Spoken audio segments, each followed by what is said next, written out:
La rupture est consommée. Florian Philippot quitte le FN. L'âme damnée de Marine Le Pen, inspirateur de son programme, de sa stratégie, a annoncé ce matin sur France 2 qu'il partait puisque la présidente lui retirait tout rôle, toute fonction véritable. C'est la fin d'un duo quasi fusionnel. Récit de Guillaume Darey, Jean-Baptiste Marteau avec nos bureaux à Lille et Marseille. Chacun regarde désormais de son côté. Entre eux, le divorce était devenu inévitable. Ce matin, proie de Lorraine à la boutonnière, Florian Philippot officialise sa rupture avec Marine Le Pen. On m'a dit que j'étais vice-président, donc à rien. Écoutez, je n'ai pas le goût du ridicule et je n'ai jamais eu le goût de ne rien faire. Donc, bien sûr, je quitte le Front National. Et j'ai vu semaine après semaine que ça se passait mal, que cette refondation se passait mal, et qu'en réalité, elle cachait un retour en arrière terrible. Un retour Ça veut dire quoi, du Front National, terrible. le Front National rattrapé par ses vieux démons. Quelques minutes plus tard, la patronne du FN minimise les conséquences de cette séparation. Le Front s'en remettra sans difficulté.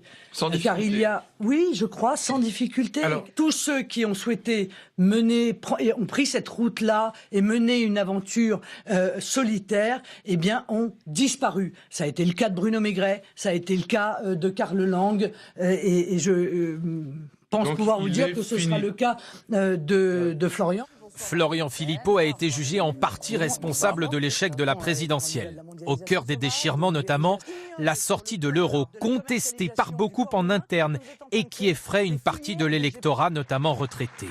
Quant aux sympathisants du FN, que pensent-ils du départ de Florian Philippot? Dans le Vaucluse et le Nord, les avis divergent. Ah, c'est bien dommage. Pourquoi? Je sais pas, il me plaisait bien ce monsieur. Moi, je vous dis Marine et c'est tout. Lui, il sort pour créer aussi son propre mouvement. C'est ce que j'ai dit, mais lequel et comment? Ce soir, Marine Le Pen a écrit aux militants pour les rassurer. Elle a également nommé David Racheline, le maire de Fréjus, ici à ses côtés, à la tête du pôle communication du parti, en remplacement de Florian Philippot. Bonsoir Nathalie Saint-Cric. Bonsoir Anne-Sophie. Alors Marine Le Pen a-t-elle tranché une tête ou un débat sur la ligne du FN? Eh bien écoutez, elle a coupé sa tête pour sauver la sienne.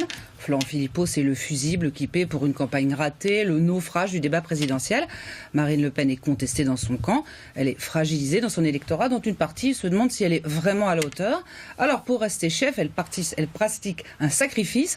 Et c'est aujourd'hui la ligne à la papa qui semble l'emporter sur le fond, à savoir une extrême droite qui est recentrée sur les thèmes identitaires, la sécurité et l'immigration. Ce soir, Jean-Marie Le Pen est au champagne et Marion Maréchal est en embuscade. Mais alors, est-ce qu'un retour vers cette ligne à la papa pourrait faire fuir l'électorat populaire que Philippot disait avoir séduit? Écoutez, c'est tout à fait ça le risque. Elle sent plus de son bras gauche ou social, de celui qui estimait qu'il fallait s'adresser aux couches populaires, aux ouvriers, en parlant d'économie et de social.